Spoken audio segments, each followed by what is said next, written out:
بسم اللہ الرحمن الرحیم وَإِذَا كَانَ أَحَدُ الزَّوْجَيْنِ مُسْلِمًا فَالْوَلَدُ عَلَى دِينِهِ۔ کیونکہ بحث یہ چل رہی تھی کہ زوجین میں سے کوئی ایک مرتد ہو جائے یا کوئی اسلام لے آئے، یہ سب باتیں بتا رہے تھے یہ، اور ان کے احکام پھر کیا ہوں گے۔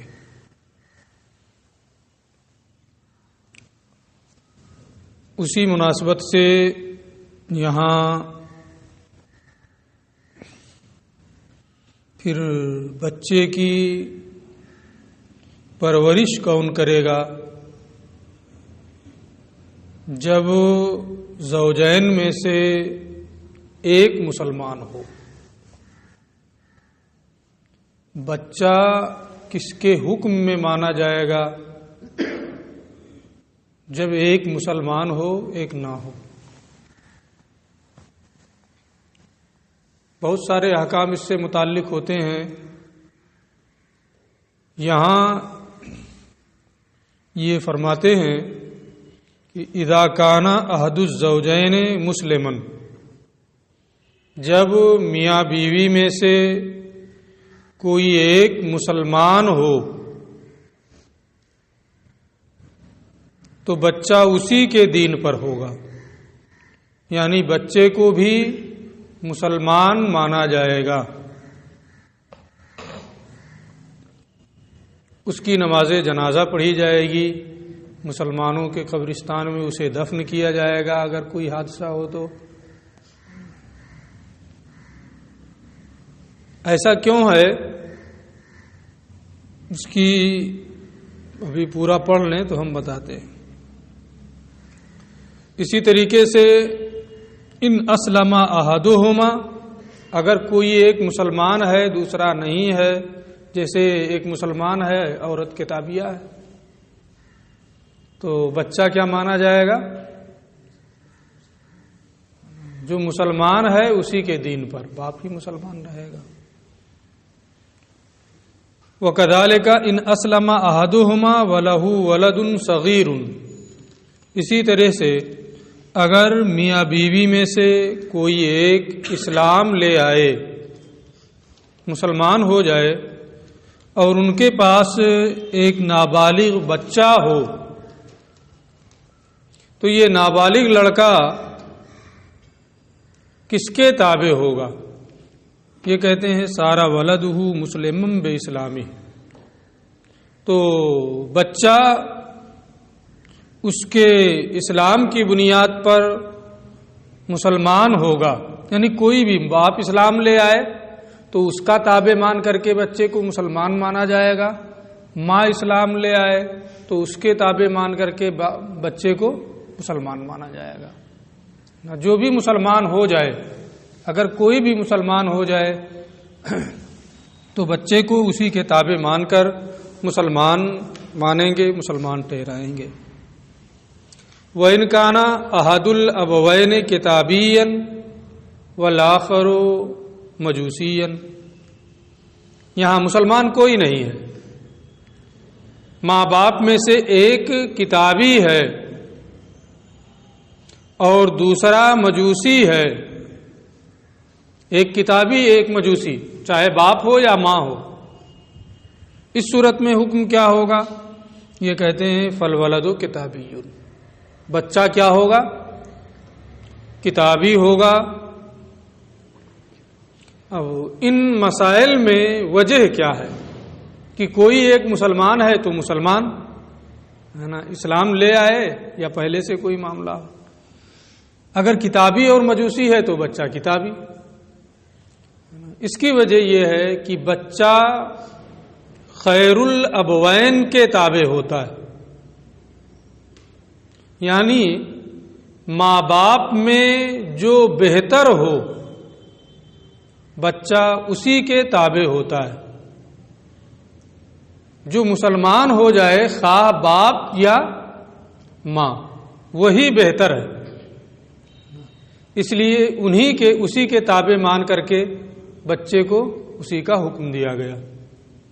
اور آخری مسئلے میں کہ کتابی اور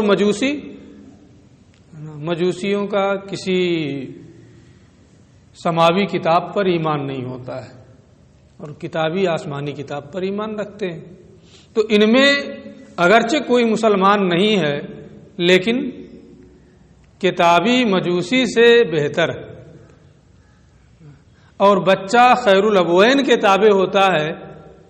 خیر الابوین کا مطلب میں بتا دیا ہوں، اس لیے یہاں اگر ایک کتابی اور ایک مجوسی ہے تو بچہ کتابی کے تابع مانا جائے گا اور وہ کتابی ہوگا۔ ٹھیک ہے، سارے مسئلوں کی وجہ ہو گئی۔ اب پھر مسئلے کی نوعیت بدل رہی ہے، دوسرا مسئلہ یہ بتا رہے ہیں وَإِذَا تَزَوَّجَ الْكَافِرُ بِغَيْرِ شُهُودٍ، اور جب غیر مسلم بغیر گواہوں کے نکاح کر لے، مسلمان کے لیے تو بغیر گواہوں کے نکاح کرنا درست نہیں ہے نا، گواہوں کے سامنے ہونا یہ شرائط نکاح سے۔ تو کسی غیر مسلم نے بغیر گواہوں کے نکاح کر لیا، ایک مسئلہ۔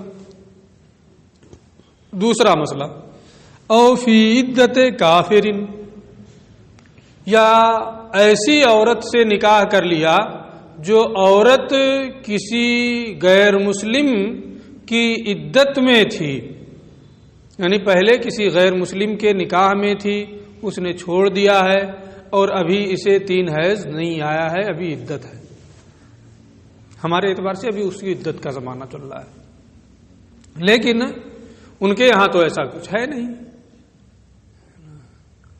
تو ابھی عدت ہی کا زمانہ چل رہا تھا، ایک نے طلاق دی، ایک نے چھوڑا تھا، اب دوسرے نے نکاح کر لیا عدت ہی کے زمانے میں۔ تو غیر مسلم نے بغیر گواہوں کے نکاح کر لیا یا کسی ایسی عورت سے نکاح کر لیا جو کسی غیر مسلم کی ابھی عدت میں تھی، ہمیں اس سے کیا لینا دینا ہے نا، لیکن کہیں ضرورت پڑے گی ہے نا، کہاں ضرورت پڑے گی ابھی یہ بتا رہے ہیں۔ وَذَلِكَ فِي دِينِهِمْ جَائِزٌ، اور ایسا کرنا ان کے دین میں درست ہو، یعنی بغیر گواہوں کے نکاح کرنا ان کے ہاں جائز ہو، درست ہو۔ ایسے ہی کسی کی معتدہ سے نکاح کرنا یہ ان کے ہاں جائز ہو۔ ہمیں حکم کیا ہے؟ نترکہم وما یدینون، جو بھی ان کا اپنا دین ہے ہم انہیں ان کی حالت پر چھوڑ دیں۔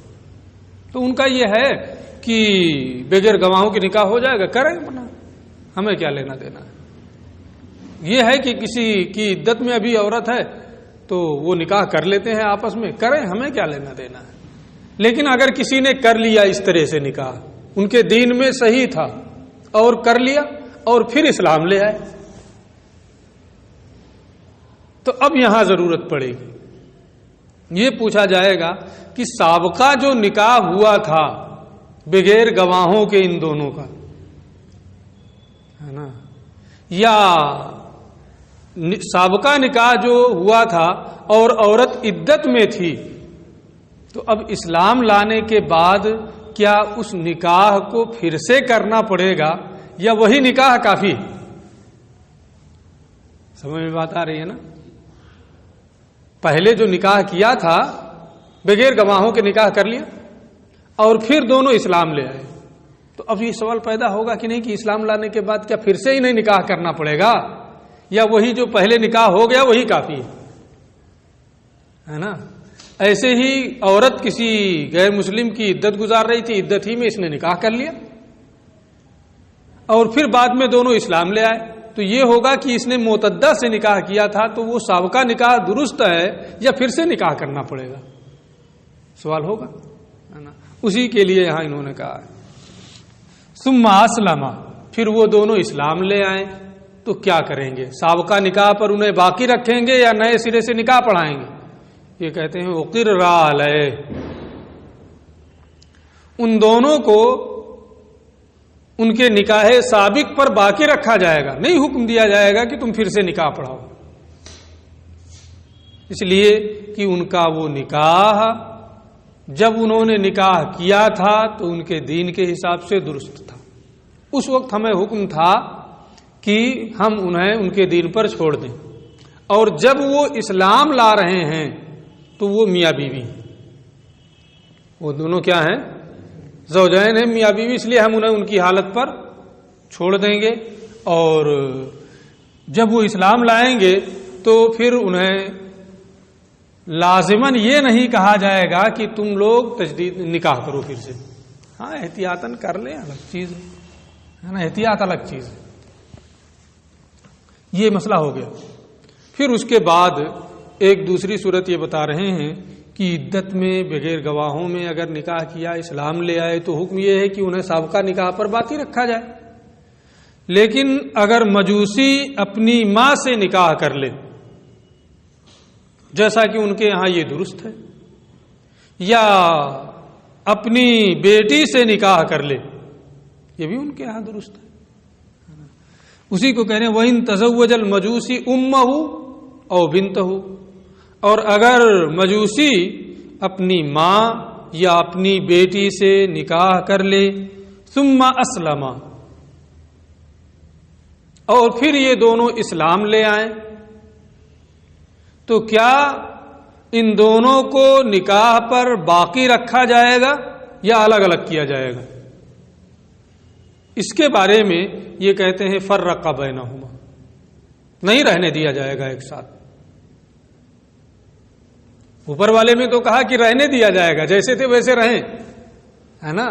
یہاں کہہ رہے ہیں نہیں رہنے دیا جائے گا. فرق بینہما، ان دونوں کو الگ الگ کر دے گا قاضی. فرق کی وجہ کیا ہے؟ اس کی وجہ یہ ہے کہ عدت منافی نکاح نہیں ہے. عورت عدت گزار رہی ہے تو من وجہین، جس کی عدت گزار رہی ہے اس کی عدت میں ہے، اس کے نکاح میں ہے، اسی لیے تو کسی اور سے نکاح نہیں کر سکتی ہے. تو عدت یہ منافی نکاح نہیں ہے، اور محرمیت یہ منافی نکاح ہے نا.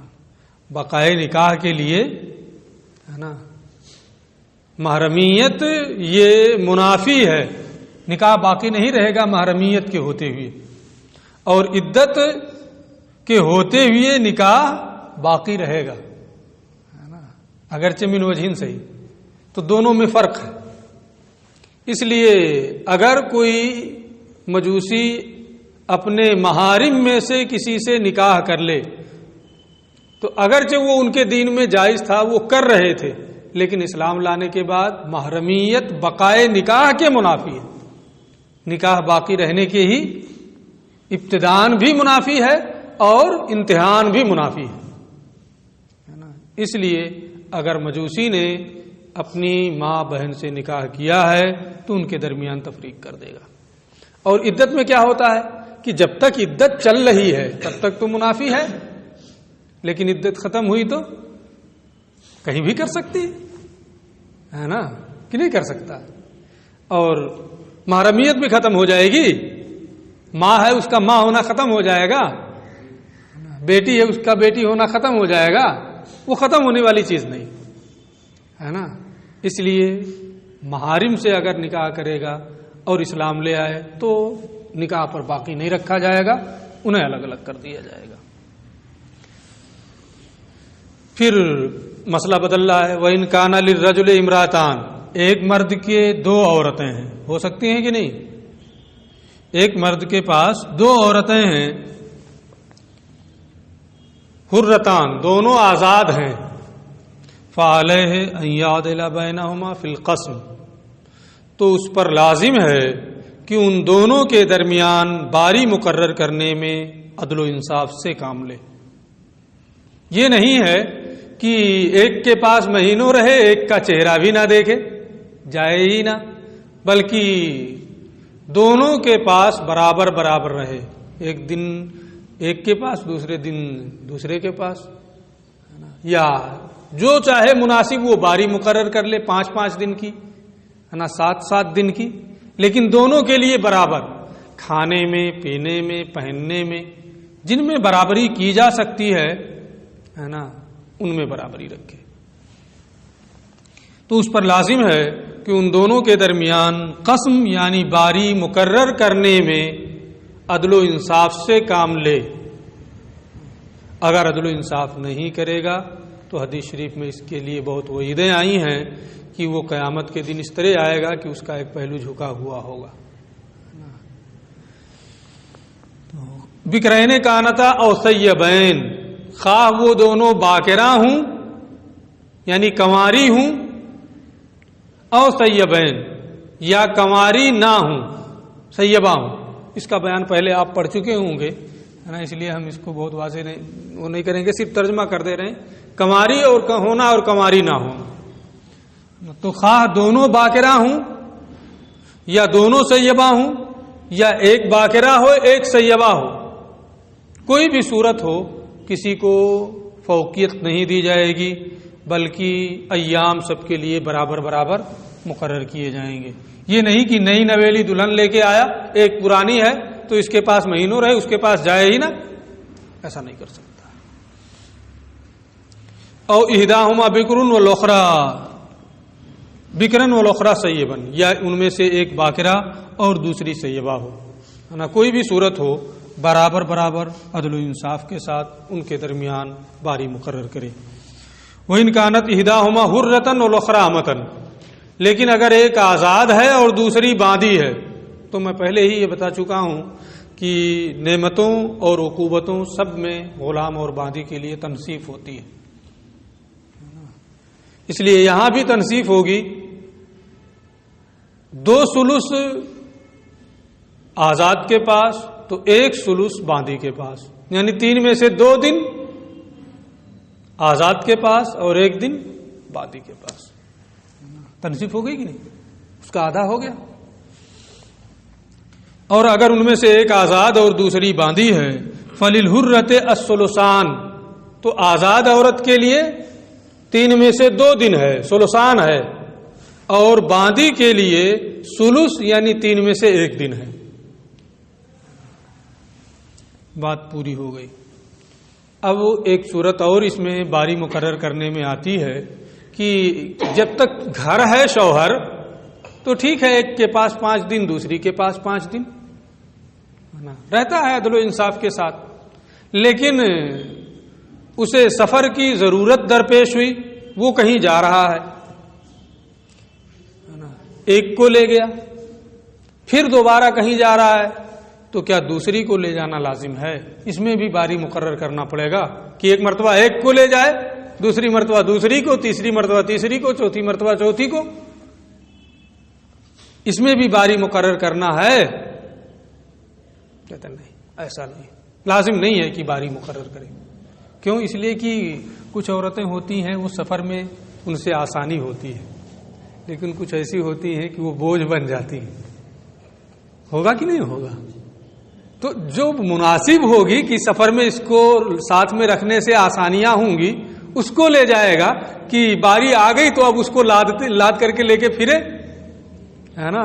ایک تو سفر ویسے ہی مشقت، اور مشقت کے پہ مشقت کی وہ بیوی جو سفر کا کوئی تجربہ نہیں رکھتی، دشواری ہوگی کہ نہیں ہوگی؟ اس لیے یہ ہوا ہے کہ جب وہ سفر کرنا چاہتا ہے تو سفر میں باری مقرر کرنے کی کوئی ضرورت نہیں ہے، لیکن ایسا بھی ہو سکتا ہے کہ سب میں سفر کرنے کی صلاحیت ہو، ہے نا، پھر بھی یہ حکم نہیں ہے کہ باری مقرر کر کے ایک دوسرے کو لے جائے، لازم نہیں ہے۔ ہاں، ان کی خوش دلی کے لیے اگر قرآن اندازی کر لے کہ جس کا نام نکلے گا اس کو لے جائیں گے تو بہتر ہے، ٹھیک ہے۔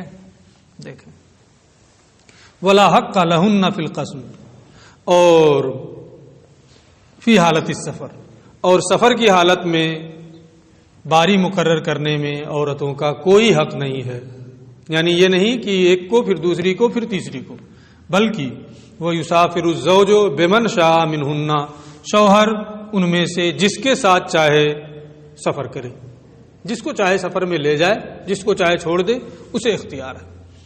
لیکن ایسا کرنے سے ممکن ہے کہ ان میں رنجش بڑھے، ہے نا. تو وَالْأَوْلَىٰ أَن يَقْرَأَ بَيْنَهُنَّ، بہتر یہ ہے کہ اس میں بھی قرآن اندازی کر لے، جس کا نام نکلے اسے لے جائے، تاکہ ان کے درمیان آپس میں کسی طرح کی تلخی اور رنجش پیدا نہ ہو. فَيُسَافِرُ بِمَنْ خَرَجَتْ قُرَاتُهَا، اور اس کے ساتھ سفر کرے جس کا قرآن نکلے. یہ بات پوری ہو گئی. پھر ایک دوسری چیز، وَإِذَا رَضِيَتْ إِحْدَى الزَّوْجَاتِ بِتَرْكِ قَسْمِهَا، دو چار عورتیں ہیں اور ان میں سے کوئی یہ چاہتی ہے کہ میں اپنی باری چھوڑ دوں اور اپنی باری کا دن میں اپنی کسی ساتھ والی کو دے دوں. چار عورتیں ہیں، ان میں سے ایک چاہتی ہے کہ دو دن سب کے لیے رکھا ہے شوہر نے، ان میں سے ایک یہ چاہتی ہے کہ میں اپنے 2 دن جو ہیں وہ فلاں کو دے دوں. چاروں 3 جو باقی ہیں ان میں سے کسی ایک کو وہ دینا چاہتی ہے تو دے سکتی ہے نا.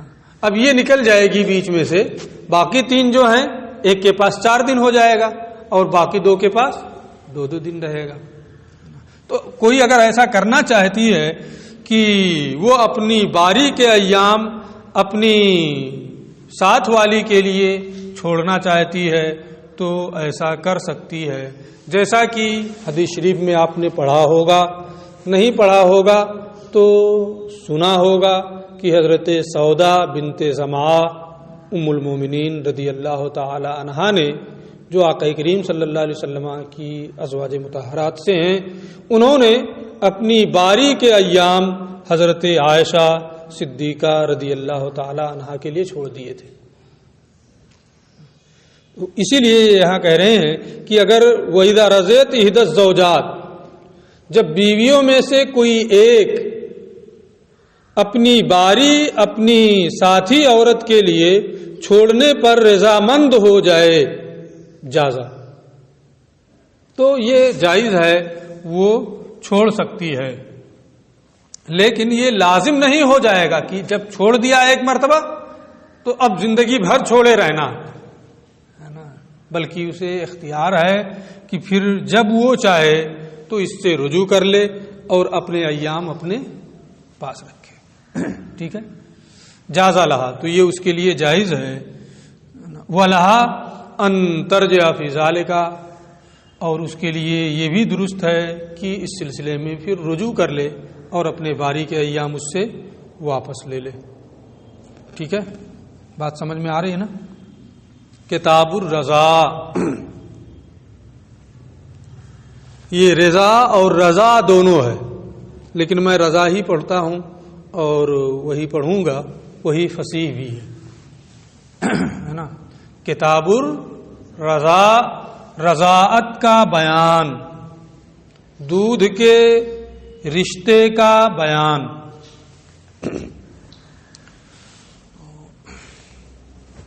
دودھ کا رشتہ، ایک عام بات پہلے آپ یہ رکھیں کہ ہمارے فقہائے احناف رحمہم اللہ کے نزدیک راجح ہے، مفتہ بے اور معمول بے یہ ہے کہ ایک عورت اپنے بچے کو کتنے دن تک دودھ پلا سکتی ہے؟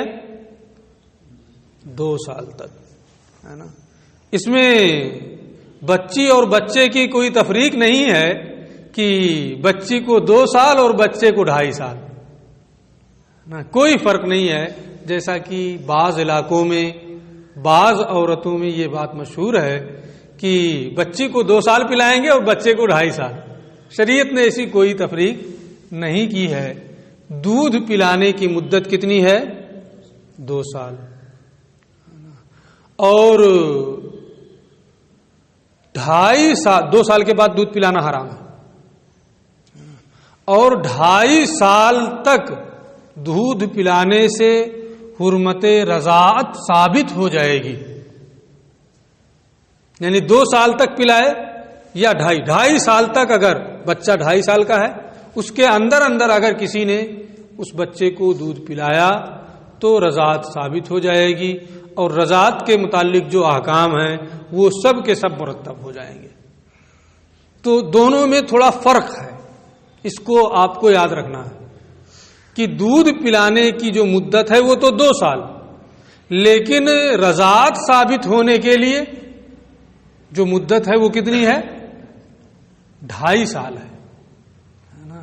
یعنی 2.5 سال تک کے بچے نے، 2.5 سال کے اندر کے بچے نے یا بچی نے اگر دودھ پی لیا تو حرمت رضاعت کیا ہے؟ ثابت ہو جائے گی، لیکن دودھ پلانے کی مدت صرف 2 سال ہے۔ یہ تو ہمارے یہاں مفتبع ہے نا۔ مفتبع کیوں ہے یہ؟ اگر ضرورت محسوس ہوئی تو ہم بعد میں بتائیں گے، ہے نا۔ پہلے جو یہ کہہ رہے ہیں ان کی عبارت دیکھیں اور اس کو سمجھیں۔ یہ کہتے ہیں قلیل الرضاء و کثیرہ، تھوڑا دودھ پینا اور یا زیادہ دودھ پینا پیٹ بھر کے،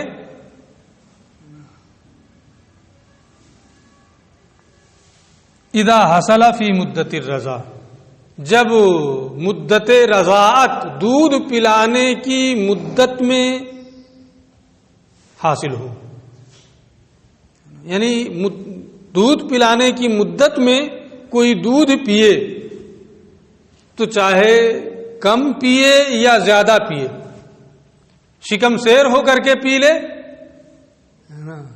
یا صرف پیٹ میں چلا جائے، جوف میں چلا جائے، تو تعلق بھی تحریم، قلیل سے بھی حرمت رضاعت ثابت ہو جائے گی اور کثیر سے بھی حرمت رضاعت ثابت ہو جائے گی، اس میں کمی بیشی کا کوئی فرق نہیں ہوگا۔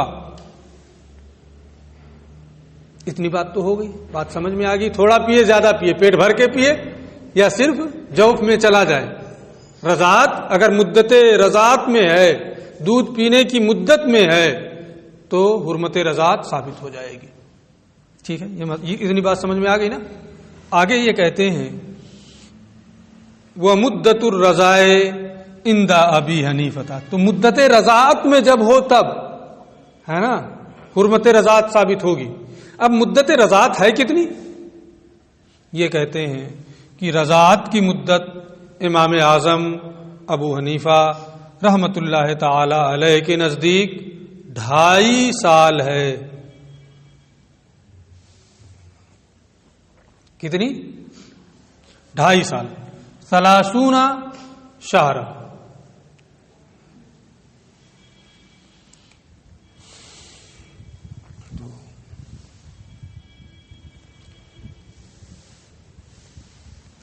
تیس مہینہ امام اعظم کے نزدیک مدت رضاعت ہے۔ یہ امام کا یہ قول قرآن شریف میں کیا ہے؟ حملہ و فصالہ 30 شہرا، ہے نا، 30 مہینہ۔ اور 2 چیزوں کی جب ایک مدت بیان کی جائے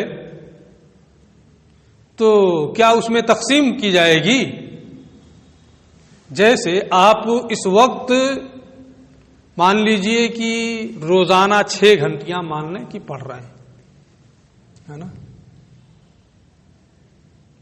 تو اب اگر آپ یہ کہیں کہ 30 دن میں میں نے فلاں فلاں فلاں کتابیں پڑھی ہیں، 6 کتابوں کا نام لے لیں، تو کیا ان میں تقسیم کی جائے گی کہ 30 دن میں 6 کتاب پڑھا، یعنی 5 دن یہ، 5 دن یہ، 5 دن یہ، 5 دن یہ؟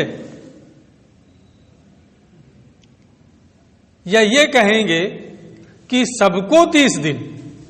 آپ اپنی مثال سمجھیں کیا ہوگا؟ سب کو 30 دن نا، کہ 30 دن 5 کتابیں پڑھی ہیں تو 5 دن قدوری پڑھا، 5 دن موطا پڑھا، 5 دن قطبی پڑھا، ہے نا، ایسا ہوگا۔ جب 2 یا 2 سے زیادہ چیزوں کی ایک مدت بیان کی جائے تو وہ مدت سب کے لیے انفراد کے طور پہ ہوتی ہے، جیسے مثال میں نے دی، سب کے لیے وہ مدت ہے 30 دن کی، ساری کتابوں کے لیے۔ ایسے ہی قرآن میں کیا کہا گیا؟ میں امام کا مذہب سمجھا رہا ہوں، ہے نا۔ اس لیے جو میں ابھی سمجھا رہا ہوں صرف اتنا سمجھنا ہے، باقی جو آئے گا تو دیکھا جائے گا. تو امام نے فرمایا کہ حمل اور فصال دونوں کی مدت کتنی بیان کی گئی؟ 30 مہینہ. تو حمل کی بھی مدت 30 مہینہ ہوگی اور دودھ چھڑانے کی بھی مدت کتنی ہوگی؟ 30 مہینہ ہوگی. تو اس لیے امام نے فرمایا کہ فصال یعنی دودھ چھڑانے کی مدت کتنی ہے؟ 30 مہینہ 2.5 سال. اب یہ اعتراض ہوگا یہاں کہ پھر حمل کی مدت بھی 2.5 سال ہو، حالانکہ زیادہ سے زیادہ مدت حمل کتنی ہے؟ 24 مہینہ. 24 مہینہ، کم سے کم 6 اور زیادہ سے زیادہ 24 ماہ. کون سا حمل ہوتا ہے؟ بیوی حاملہ ہوتی ہے اور کون سا حمل ہوتا ہے؟ اس کے پیٹ میں بچہ ہوتا ہے اور کون سا حمل ہوتا ہے؟ وہ ایک عادت ہے، وہ ایک عادت ہے. عام طور پہ ایسا ہوتا ہے، اس لیے لوگ وہی سمجھتے ہیں، ہے نا. ورنہ حمل کی اقل مدت کتنی ہے؟ 6 ماہ. اقل مدت کم سے کم، ہے نا. 6 مہینے سے پہلے بچہ پیدا نہیں ہوگا. تو اقل مدت کتنی ہے؟ 6 ماہ اور اکثر مدت 24 ماہ. میں تو سوچا تھا یہ سب جانتے ہوں گے، اس کو بتانے کی ضروری ہی نہیں ہے نا. تو اکثر مدت کتنی ہے حمل کی؟ 24 اور اقل 6. حمل کی مدت قرآن میں کتنی بیان کی گئی؟ 30. ایسے ہی فصال کی بھی 30 مہینے بتائی گئی ہے. تو فصال میں تو امام نے فرمایا 30، لیکن حمل میں کیا کہتے ہیں؟ 24 مہینہ، زیادہ سے زیادہ 24. یہاں کیوں نہیں 30 کہتے ہیں؟ اعتراض ہوگا کہ نہیں؟ جب اس کے لیے الگ سے 30 مانا تو اس کا بھی 30 ہی ہوگا. امام کی طرف سے اس کا یہ جواب ہے کہ حضرت عائشہ صدیقہ رضی اللہ تعالی عنہا سے حدیث مروی ہے کہ بچہ اپنی ماں کے شکم میں 24 مہینے سے زیادہ 2 سال سے زیادہ نہیں رہتا ہے. اس حدیث کی بنیاد پر امام نے حمل والے میں تو 24 مہینہ 2 سال کا قول کیا، ہے نا. 6 ماہ وہاں کم ہو گیا اس حدیث کی وجہ سے. لیکن فصال میں ایسی کوئی چیز نہیں، اس لیے وہاں آپ پورے 2.5 سال 30 مہینے رضاعت اور فصال کی مدت قرار دیتے ہیں. ٹھیک ہے. امام کو فصال کا معنی وہی دودھ چھڑانے کی مدت، کتنے دن میں دودھ چھڑائے. ٹھیک ہے. یہ امام کا مذہب ہو گیا. تو امام کے نزدیک دودھ پلانے کی مدت کتنی ہے؟ دودھ پلانے کی مدت امام کے نزدیک 2.5 سال. وَإِنْدَهُمَا، اور صاحبین کے نزدیک 2 سال.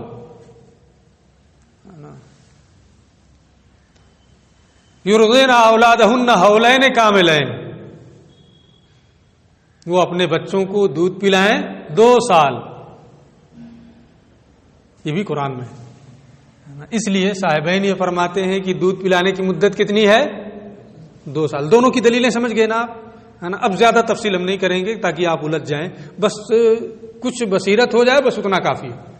دونوں کی دلیل آپ سمجھ گئے. اب یہ ایک جملہ اور کہتے ہیں، اس کو بھی پڑھ لیں پھر ہم اور کچھ بتاتے ہیں. وَإِذَا مَضَتْ مُدَّتُ الرَّضَاعِ لَمْ يَتَعَلَّقْ بِالرَّضَاعِ التَّحْرِيمُ، جب مدت رضاعت پوری ہو جائے تو اس رضاعت سے حرمت رضاعت متعلق نہیں ہوگی، حرمت متعلق نہیں ہوگی، یعنی رضاعت ثابت نہیں ہوگی. تو اب کیا ہوگا؟ اب آپ پورے مسئلے کو منطبق کریں کہ انہوں نے یہ کہا کہ مدت رضاعت میں جب دودھ پینا پایا جائے گا تو حرمت رضاعت ثابت ہوگی، اور جب رضاعت کی مدت پوری ہو جائے اس کے بعد کوئی دودھ پیے تو رضاعت ثابت نہیں ہوگی. کوئی 10 سال کا ہو گیا، 20 سال کا ہو گیا، وہ کسی عورت کا دودھ پی لے، رضاعت ثابت ہوگی؟ نہیں ثابت ہوگی. تو جب رضاعت کی مدت پوری ہو جائے اس کے بعد اگر کوئی دودھ پیے تو رضاعت متعلق نہیں ہوگی، حرمت ثابت نہیں ہوگی. ٹھیک ہے. اب منطبق کرنا ہے یہاں ایک چیز، میں جو مسئلہ بتایا ہوں اس سے اور اس کو، اس کا صاف مطلب یہ ہوا کہ صاحبین کے نزدیک 2 سال دودھ پلانے کی مدت ہے، تو 2 سال کی مدت، 2 سال یہ دودھ پلانے کی بھی مدت ہے نا، اور 2 سال کے اندر اندر جب دودھ پیے گا کوئی تو حرمت رضاعت متعلق ہوگی، ورنہ نہیں۔ اگر 2 سال کے بعد کوئی دودھ پیے گا تو صاحبین کے نزدیک حرمت رضاعت نہیں ثابت ہوگی، اس لیے کہ ان کے نزدیک مدت رضاعت میں پینا نہیں پایا گیا۔ جب 2 سال کے بعد وہ پیے گا تو مدت رضاعت میں پینا پایا گیا صاحبین کے نزدیک۔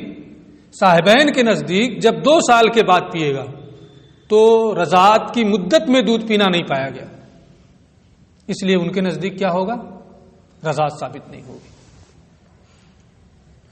لیکن 2 سال کے بعد اگر کوئی دودھ پیے تو صاحبین کے نزدیک کیا ہوگا؟ کہ حرام ہے، یہی تو ہوگا صاحبین کے نزدیک، اس لیے کہ دودھ پلانے کی مدت 2 ہی سال ہے، تو 2 سال کے بعد کوئی دودھ پیے گا تو کیا ہے؟ حرام ہے۔ اتنی بات۔ دوسری بات، اور اگر 2 سال کے بعد کوئی دودھ پیے تو امام کیا فرمائیں گے؟ نہیں حرام ہے، یہی تو ہوگا۔ وہ کیا کہیں گے؟ نہیں حرام ہے، کیونکہ وہ کہتے ہیں 2.5 سال پلانے کی مدت ہے، تو 2.5 سال تک تو جائز ہی کہتے ہیں، تو حرام کیا ہو جائے گا 2 سال کے بعد؟ ہے کہ نہیں ہے؟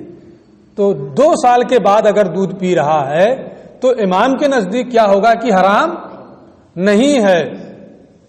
لیکن ایک چیز ہوگی کہ اگر 2.5 سال تک پی لیا تو رضاعت ثابت ہو جائے گی۔ وہ کیا کہہ رہے تھے صاحبین کہ 2 سال کے بعد پیا تو رضاعت ثابت نہیں ہوگی اور پینا حرام ہے اس کے بعد۔ امام کیا کہتے ہیں کہ 2 سال کے بعد 2.5 سال کے اندر اندر تک پینا حرام نہیں ہے اور پیے گا تو رضاعت ثابت ہو جائے گی۔ فرق ہے نا۔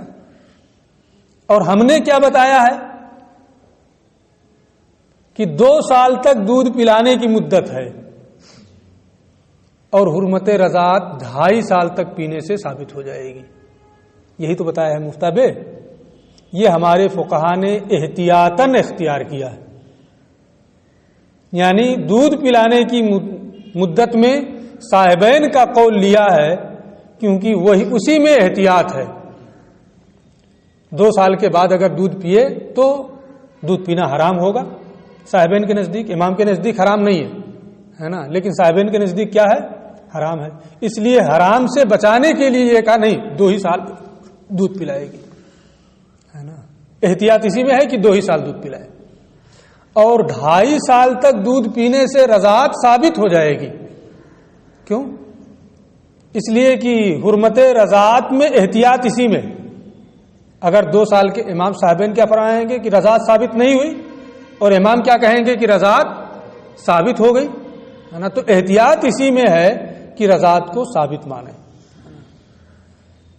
اس لیے دودھ پلانے کی مدت میں احتیاطاً صاحبین کا قول لیا گیا ہے اور رضاعت کے ثابت ہونے کے معاملے میں احتیاطاً امام کا قول لیا گیا ہے۔ بات سمجھ میں آ گئی ہے؟ اگر نہ سمجھ میں آئی ہوگی تو بار بار اس کو سنیے گا، پھر بھی اگر نہ سمجھ میں آئے تو مجھ سے کہیے گا، باقی کا درس کل انشاءاللہ۔